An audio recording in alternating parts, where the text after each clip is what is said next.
तो हम लोग एरर के बारे में बात कर रहे हैं और एक सिंपल सी चीज़ जो है वो हम लोग देख रहे थे कि जो एरर होती है वो कैसे कैलकुलेट करी जा सकती है बाय टेकिंग सेवरल रीडिंग्स। मतलब आपको एक चीज़ कोई मीज़र करने को दी गई, आपने उसकी बहुत सारी रीडिंग्स ली, एक के बाद एक लगातार कई रीडिंग लेते चले गए। तो अब उन रीडिंग्स की मदद से आप एक तो एवरेज वैल्यू निकालते हो और एरर निकालते हो। एवरेज वैल्यू का मतलब ट्रू वैल्यू नहीं है, ठीक है।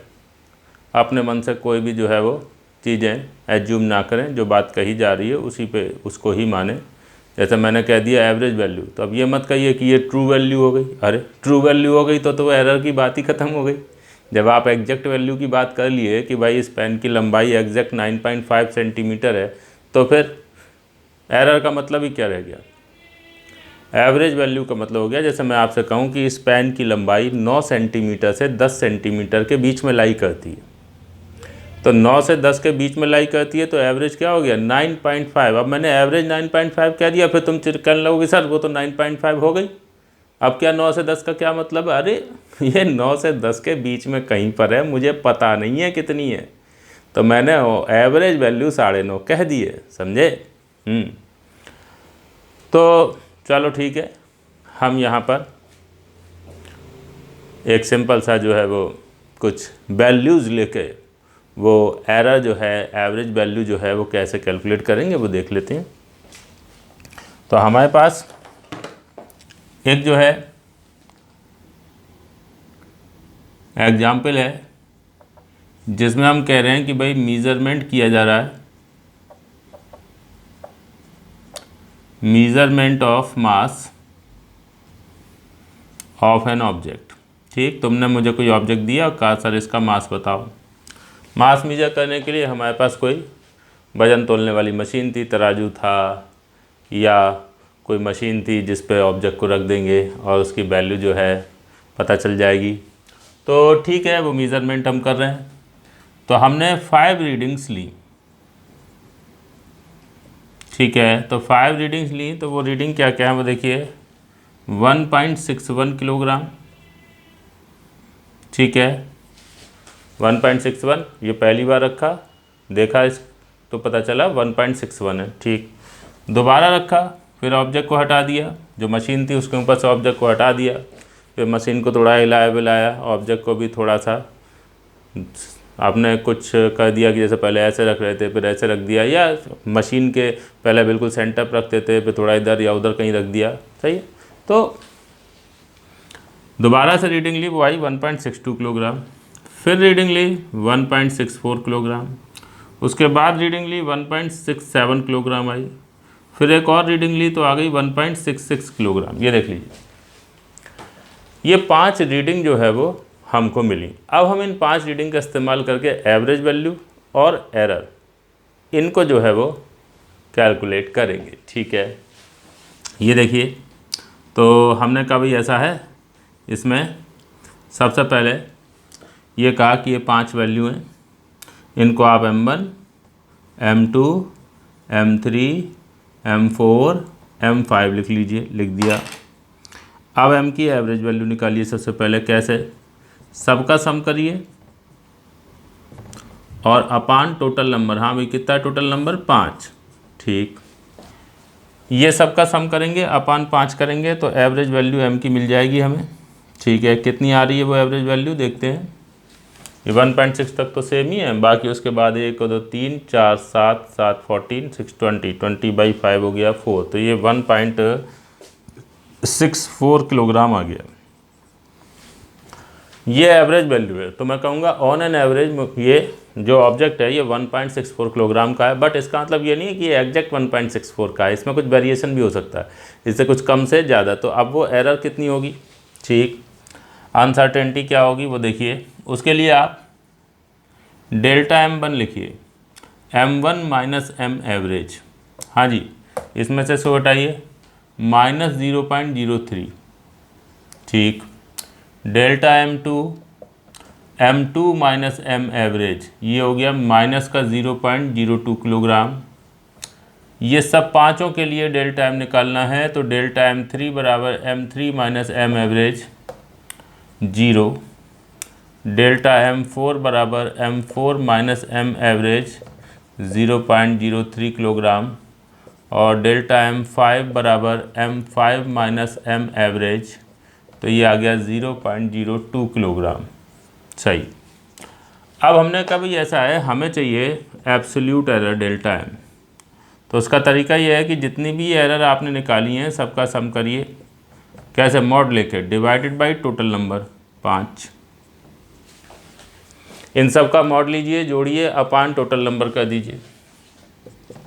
तो इन सब का मॉड लिया जाएगा 0.03, 0.02, 0, 0.03, 0.02 अपान 5। 3 to 5, 5 और 5 10/2 या 10/5 यानी 2। तो डेल्टा एम आ गया 0.02 किलोग्राम। ये है एवरेज वैल्यू और ये आ गई एब्सोल्यूट एरर। तो एब्सोल्यूट एरर का ये कहना है कि भाई जो एवरेज वैल्यू बताई जा रही है उससे 0.02 किलोग्राम कम से 0.02 किलोग्राम ज़्यादा तक एक्चुअल वैल्यू हो सकती है। तो हम मास लिखेंगे ऐसे, m average plus minus delta m. तो एम की value 1.64 kilogram plus minus 0.02 kilogram, ये आ गया। ये आपका आंसर हो गया, ये आपकी वैल्यू है जो आप दुनिया को बताओगे। सही है? देख लीजिए, 1.64 kilogram plus minus 0.02 kilogram. Okay, इसका मतलब ये हुआ कि हमारे हिसाब से m की जो मिनिमम वैल्यू है, ठीक है, वो हो सकती है 1.64 माइनस 0.02 यानी 1.62 किलोग्राम, और m की जो मैक्सिमम वैल्यू हो सकती है वो 1.64 प्लस 0.02 यानी कि 1.66 किलोग्राम। ऐसे लिख सकता हूँ, m की value between 1.64 kilogram, sorry 1.62 kilogram से 1.66 किलोग्राम के बीच में। समझे? ये जो है ये कहाँ से आया? ये 1.64 माइनस 0.02 से आया, और ये कहाँ से आया? 1.64 प्लस 0.02 से। चाहिए? तो अब कोई हमसे ये कह सकता है कि सर ये तो आपने जो रीडिंग ली है या बताई है दुनिया को, उसमें आपने कह दिया कि m 1.62 से 1.66 के बीच में। अब जो हमने रीडिंगें ली थी उस पर ज़रा फोकस करते हैं। जो रीडिंगें ली थी उसमें से एक रीडिंग ये है 1.61 किलोग्राम, एक रीडिंग ये है 1.67 किलोग्राम। ये तो इस रेंज के बाहर जा रही हैं, ये तो इस रेंज के बाहर जा रही हैं। 1.61 इससे भी कम हो गया और 1.67 इससे बड़ा हो गया। तो ये कैसे? भाई मेरे एक बात बताओ, ये जो तुमने इतनी 5 रीडिंगें ली हैं ये अलग अलग क्यों आ रही हैं? सही गलत की तो बात बाद में है, पहले बताओ अलग अलग क्यों आ रही हैं? अलग अलग इसलिए आ रही हैं क्योंकि जब हम मीज़रमेंट कर रहे थे तो वहाँ पे कुछ ना कुछ गड़बड़ी हो रही थी, ठीक है, जिसकी वजह से हम एग्जैक्ट वैल्यू नहीं बल्कि थोड़ा सा कम ज़्यादा वाली वैल्यू मीज़र कर रहे हैं। हो सकता है कोई रीडिंग लेते समय मशीन का ज़ीरो मैंने सही से सेट ना किया हो, या फिर कोई रीडिंग लेते समय मैंने जो ऑब्जेक्ट है उसको बिल्कुल मशीन के सेंटर पर रखना था, वहाँ से थोड़ा हिला दिया था, या रखने से पहले मशीन जो है उसके जो पैर थे वो थोड़े हमने देखे नहीं, वो कहीं पर कुछ ऊंचे नीचे हो गए थे। या हो सकता है इलेक्ट्रॉनिक मशीन थी, ठीक है, उसमें अंदर इलेक्ट्रिक सर्किट पूरा बना हुआ था और उसको लेके पूरा काम चलता था। अब क्या हुआ, अड़ोस पड़ोस कहीं पर जो है कहीं वायर में स्पार्किंग हुई, उससे कुछ रेडिएशन हुआ, उस रेडिएशन जो है उससे मशीन की वर्किंग पे कुछ असर पड़ गया। होता है ये भी, ठीक है। अगर कोई हम इलेक्ट्रिक सर्किट की बात कर रहे हैं तो आस पड़ोस कहीं पर कुछ भी इलेक्ट्रोमैग्नेटिक जो है वो रेडिएशन होगा तो वो हमारे जो है वो सर्किट की वर्किंग पर असर डालता है, डेफिनेटली डालता है। तो उससे हो क्या रहा है कि हम जो एक्चुअल वैल्यू थी उससे थोड़ा गड़बड़ा जा रहे थे, सही वैल्यू नहीं मीजर कर रहे थे। बिल्कुल। तो ये जो वैल्यू अलग अलग आ रही है वो यही है कि हम रीडिंग लेते समय गड़बड़ी कर रहे थे, सही तरीका या सही सिचुएशन या सही प्रकार से सेटअप नहीं बना रहे थे, जिसकी वजह से वैल्यू सही ना आके थोड़ा सा गलत आ रही थी। तो अब ये जो 1.61 और 1.67 है वो इस रेंज के बाहर क्यों है? क्योंकि ये रीडिंग लेते समय हमने बहुत ज़्यादा गड़बड़ी कर दी होगी, हमने सिस्टम जो है उसका सेटअप में बहुत ज़्यादा बड़ी गलतियां करी होंगी, जिसकी वजह से ये रीडिंगें इतनी दूर आ रही हैं। ठीक है, तो रीडिंग आ तो जरूर गई थी, लेकिन हम ये कह सकते हैं कि भाई ये गलत आई होगी रीडिंग। ठीक है, ये हमारा जो एक्चुअल वैल्यू है उससे काफ़ी ज़्यादा हम दूर चले गए होंगे, क्योंकि एक्चुअल वैल्यू तो इससे इसके बीच में ही लाई करेगी इन रीडिंग्स के हिसाब से। सही है, फिर वही बात बोल रहा हूँ कि कोई बच्चा ये ना कहे मुझसे बाद में कि सर ये तो 1.64 किलोग्राम आ तो गया था, एवरेज निकाल तो लिया था। भाई एवरेज निकालने का मतलब ये कतई नहीं है कि हमको एक्चुअल वैल्यू मिल गई हो। सही है, एवरेज वैल्यू और एक्चुअल वैल्यू सेम नहीं है। एक्चुअल वैल्यू तो हम में से किसी को मालूम ही नहीं है भाई, हमें पता ही नहीं है कि एक्चुअल वैल्यू क्या है। सही है, एवरेज तो बस ये है कि ये जो रेंज बताई गई है उसका सेंटर पॉइंट जो है वो कहाँ पर आएगा, 1.64 पर। तो वो सेंटर पॉइंट, रेंज जो है उसका सेंटर पॉइंट को रिप्रेजेंट कर रहा है। तो कुछ भी खास नहीं है, बहुत सिंपल सी चीज़ है। इसको आप लोग एक बार नोट कर लीजिए ठीक से, और ठीक से पढ़ लीजिए, क्लास को रोकें, ठीक से नोट करें।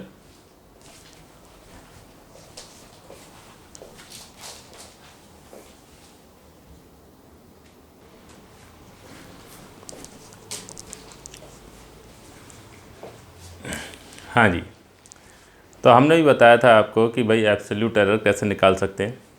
बाकी वो परसेंटेज एरर वगैरह में तो कोई दिक्कत ही नहीं है। आपकी जो परसेंटेज एरर है, ठीक है, वो आप कैसे निकालेंगे, absolute error upon average value into 100।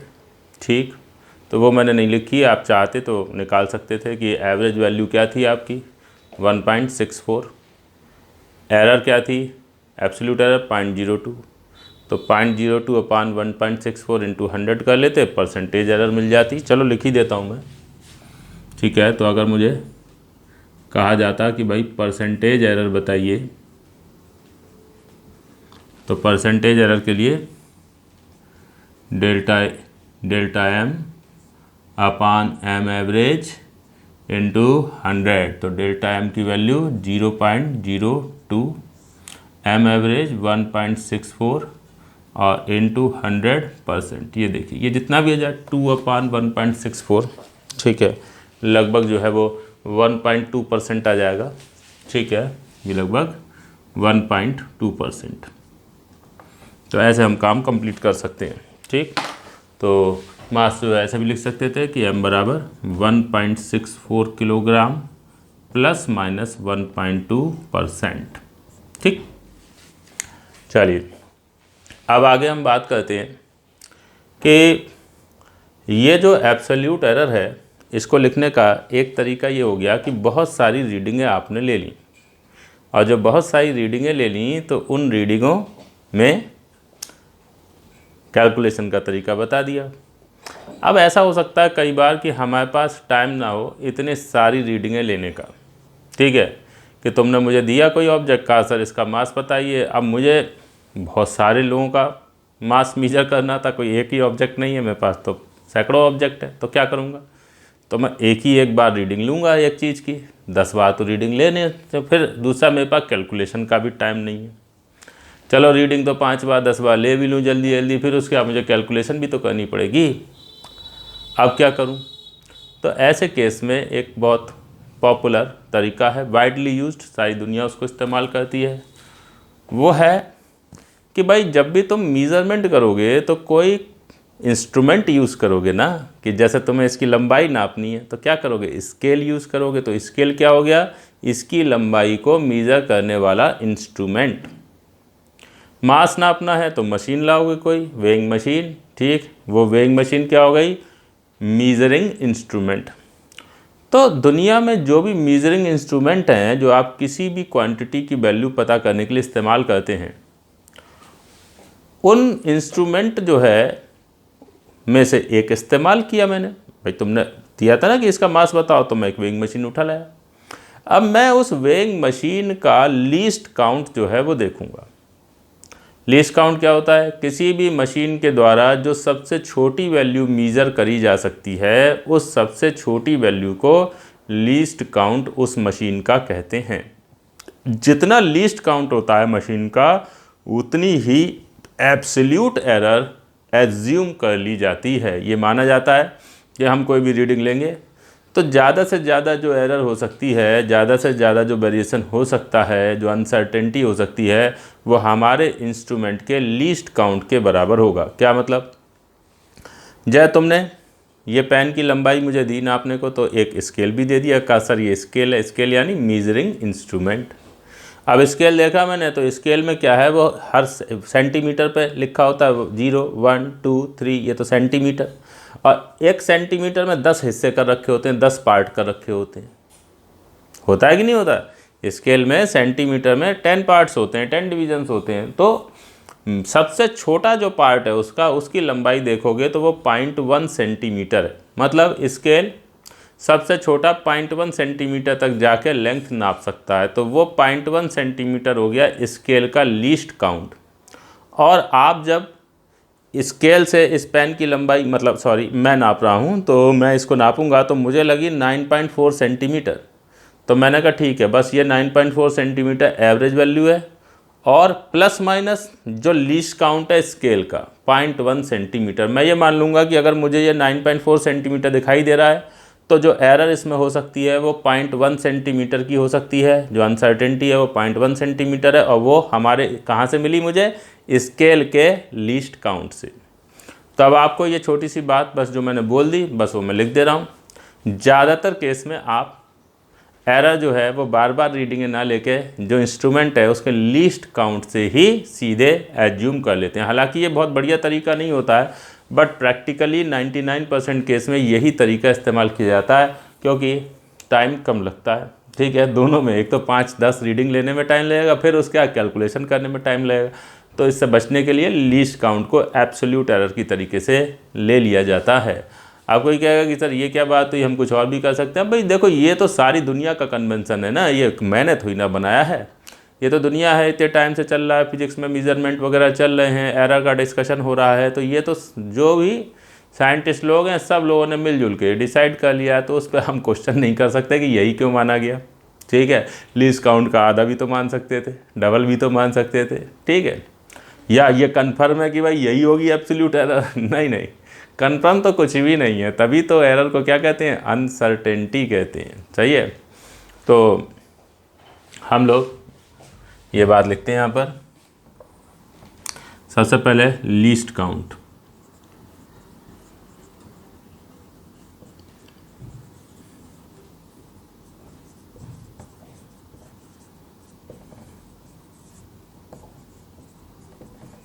Measuring instrument तो समझ गए। लेंथ मेजर करने के लिए स्केल, स्केल एक मेजरिंग इंस्ट्रूमेंट है। टेम्परेचर नापना है तो थर्मामीटर, वो एक मेजरिंग इंस्ट्रूमेंट है। सही है, टाइम नापना है तो घड़ी, घड़ी एक मेजरिंग इंस्ट्रूमेंट है। सही है, मास नापना है तो वेइंग मशीन, वो एक मेजरिंग इंस्ट्रूमेंट है। तो list count of A measuring instrument, ठीक है, मिनिमम कह लो या smallest value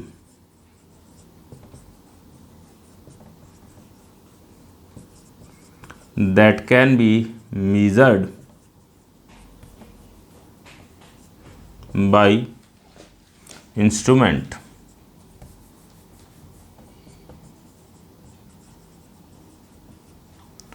is called its least count, LC। तो ये शॉर्ट में क्या लिख दिया? LC लिख दिया। जैसे एग्जाम्पल के तौर पर आप देखिए कि आपके पास एक स्केल है, ठीक है, ये आपका स्केल है। तो स्केल जो है ये हो गया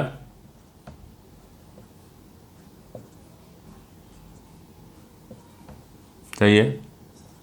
तो स्केल एक मीजरिंग इंस्ट्रूमेंट हो गया।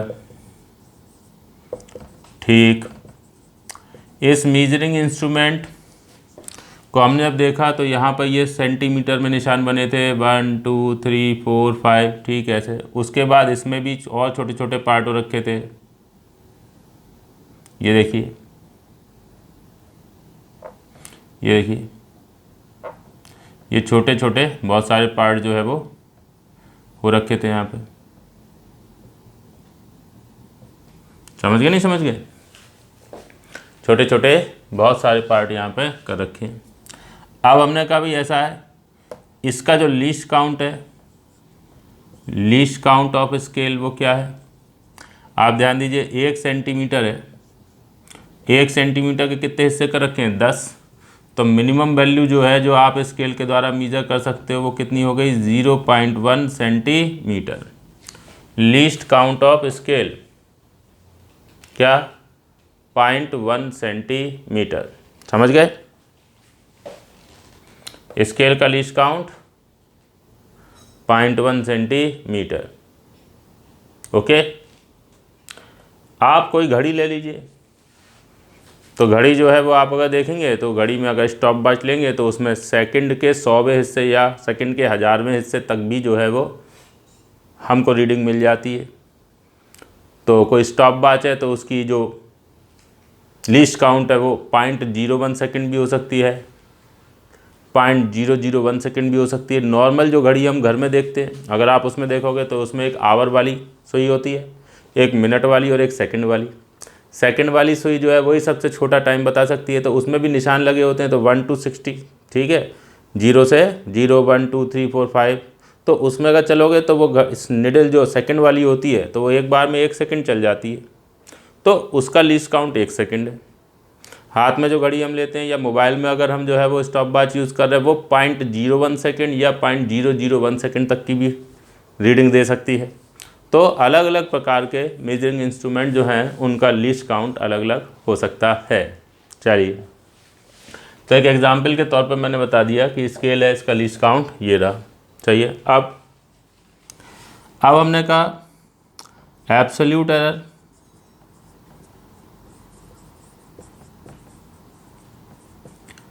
in any measurement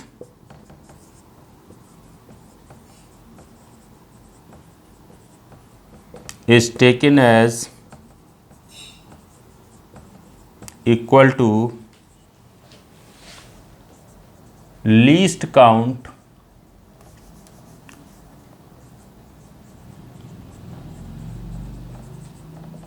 of the measuring instrument। सही है?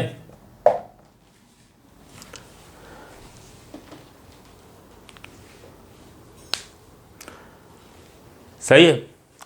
तो ये सिंपल सी बात आपको यहाँ पे बता दी गई है। आपके पास अगर कोई सपोज ये स्केल है, अब उस स्केल जो है उससे के द्वारा आपको किसी रॉड की लंबाई नापनी थी। ये देखिए 0, 1, 2, 3, 4 ऐसे। ये रॉड का एक एंड आपने 0 वाले निशान से मिला के इधर रखा, और यहाँ पे ये रॉड है, इसका ये वाला एंड देखा, तो यहाँ पर तो हमें पता चला कि ये वाला जो निशान, ये जो एंड है रॉड का, ये 3.6 के सामने दिखाई दिया हमें। किसके सामने दिखाई दिया? 3.6 सेंटीमीटर। सही।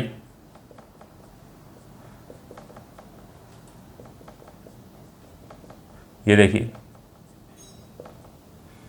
ऐसे। तो हम इस रॉड की जो लेंथ है वो क्या लिखेंगे? 3.6 सेंटीमीटर और प्लस माइनस 0.1 सेंटीमीटर। देख लीजिए, ये तो हो गई एवरेज वैल्यू। अब ये कई रीडिंगें नहीं ली है मैंने, ये मैंने एक ही रीडिंग ली है। ये एवरेज वैल्यू हो गई, एल एवरेज। और ये जो है ये क्या हो गया? ये है लीस्ट काउंट हमारे इंस्ट्रूमेंट का। तो यही हो गया हमारा एब्सोल्यूट एरर। समझे? तो ये सिंपल सी चीज़ जो है वो आपको ध्यान रखनी है कि तमाम बार ऐसा होगा कि जो लीस्ट काउंट है, चाहिए, लीस्ट काउंट जो है वो हमको दे दिया जाएगा और हमें 5-10 पे रीडिंगें लेने की कोई ज़रूरत नहीं है। सीधे सीधे लीस्ट काउंट के बराबर एब्सोल्यूट एरर लेके हम अपना काम आगे बढ़ा सकते हैं। देख लीजिए, कुछ भी खास नहीं है, बहुत सिंपल सी बात है। चाहे तो आप उससे कर लो, कौन सा, वो खूब सारी रीडिंग वाले से, या लीस्ट काउंट से कर लीजिए। ठीक है। आमतौर पे 99% केस में यही यूज़ होगा। वो बहुत सारी वैल्यूज़ तो अगर स्पेशल अलग से सवाल दिया जाए 5 रीडिंग है तो है, अदरवाइज़ तो इसी से काम चलाना पड़ता है। तो इसको देख लीजिए, एक बार ध्यान से नोट कर लीजिए।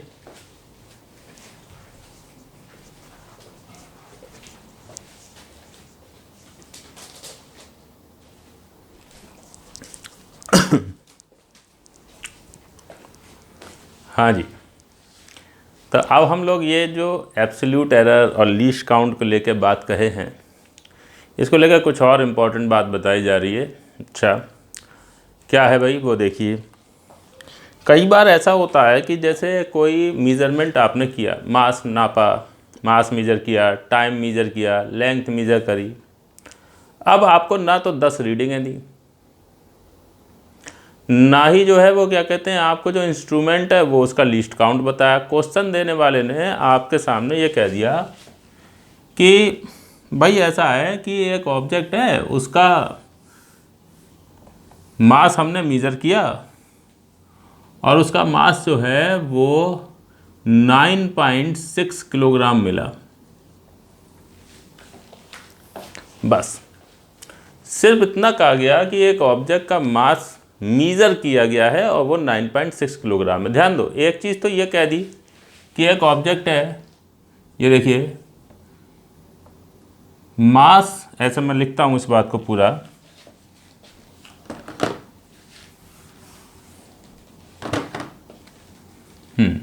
एक स्टेटमेंट दिया गया कि मास ऑफ एन ऑब्जेक्ट इज, ये गिवन है, मास of an object is 9.6 kilogram, ऐसा किसी क्वेश्चन में कहा गया। इसका मतलब यह है कि उस ऑब्जेक्ट का मास एग्जैक्ट 9.6 ये बता दिया है ना हमें। अब उस आदमी ने को कहाँ से पता चला ये वो जाने, बट उसने हमारे लिए डाउट की कोई जगह ही नहीं छोड़ी है, उसने अनसर्टेनिटी की कोई जगह ही नहीं छोड़ी है। तो ये एग्जैक्ट वैल्यू है, इसमें एरर वेरर का कोई लेना देना नहीं है। ठीक, तो this 9.6 kilogram is exact value, ठीक है, या एक्चुअल वैल्यू। ठीक, इसमें एरर का कोई प्लेस नहीं है, नो अनसर्टेनिटी, ठीक है, नो एरर। सही, ये मैं इसलिए बता रहा हूँ क्योंकि कहीं पर कुछ लिखा हुआ है तो भाई लिखे हुए को हम फिर समझ ही नहीं पाते हैं कि ये चीज़ लिखी है तो इसका क्या मतलब है, तो भाई वो तो बताना पड़ेगा ही। ठीक, आप देखिए अब दूसरी चीज़ क्या है, given mass of an object is, sorry, measured mass of an object is 9.6 kilogram. ध्यान दीजिए, अब इसमें जो है कंफ्यूजन, अनसर्टेनिटी या एरर जो है वो इंडिकेट करी जा रही, कैसे कि ये जो मास बताया गया है, ये कहा गया है कि ये मीज़र करा है भाई हमने, तो जब मीज़र किया है तो इसका मतलब ये कुछ एग्जैक्ट वैल्यू की जगह एवरेज वैल्यू को रिप्रेजेंट कर रहा है, और इसमें एरर कितनी है वो हमको कुछ आइडिया लगानी पड़ेगी। अब वहाँ पे वो तो आदमी तो हमें ये बात बोल के चला गया, हमें आगे कैलकुलेशनें करनी है, हमें आगे जो है वो दुनिया को बताना है। तो अब हम दुनिया को बताते हैं कि भाई इसका मास 9.6 किलोग्राम है, तो दुनिया हमसे पूछेगी कि यार ये एग्जैक्ट है क्या, हम कहेंगे नहीं ये तो मीज़र्ड है, तो कहेगी एरर भी तो बताओ, अनसर्टेनिटी कितनी है भी तो बताओ। अब हम कोई है नहीं ऐसा जिससे हम पूछ सकें ये, ना तो उसने हमें वो मशीन दिखाई कि यार ये मशीन है, वो मशीन ही दिखा देता तो हमारा काम चल जाता, हम उस मशीन का लीस्ट काउंट देख लेते, उससे कह देते यार जितना लीस्ट काउंट है उतनी एरर है। सही है, अब वो उसने मशीन भी नहीं दिखाई, ना जो है वो 10 रीडिंगें दी, बस एक ये वैल्यू चिपका के चला गया। अब क्या करें, तो अब इसमें जो है जो काम करने का स्टैंडर्ड तरीका है ये सारी दुनिया फॉलो करती है। ये मेरे लिए कोई या तुम्हारे लिए कोई स्पेशल बात नहीं बता रहा हूँ मैं, ये सारी दुनिया जानती है इस बात को, सारी दुनिया यही तरीका यूज़ करती है। क्या उसमें होगा ये कि ये जो रीडिंग है इसको देखकर हम ये आइडिया लगाने की कोशिश करेंगे कि जो मशीन इस्तेमाल करी गई होगी ये रीडिंग लेने के लिए उसका लीस्ट काउंट क्या रहा होगा, हम ये सोचेंगे। तो हमें ये समझ में आएगा कि by observing this reading, observing the given value,